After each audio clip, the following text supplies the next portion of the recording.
Ľudia sú krátkozrakí. Zničia si telo, len aby vyzerali dobre. Rozbijú si hormóny, len aby na chvíľu vyzerali silní. Otrávia si myseľ, len aby sa cítili uvoľnene. Hovoria tomu pokrok. Berú látky na všetko, cestu vymenili za skratku. Preskakujú proces.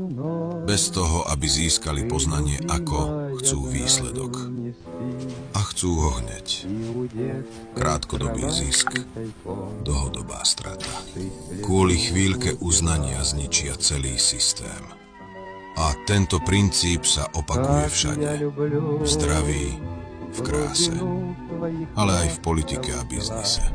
Kvôli dnešnému zisku obetujú budúcnosť celej civilizácie. Kvôli vlastnému egu ďalšie generácie. Ničíme korene, aby sme mali rýchle plody. Pálime zajtrajšok, aby sme sa zohriali dnes. A keď sa to všetko zrúti, tvárime sa prekvapene. Ľudia nie sú zlí, len nechcú čakať. Nechcú makať.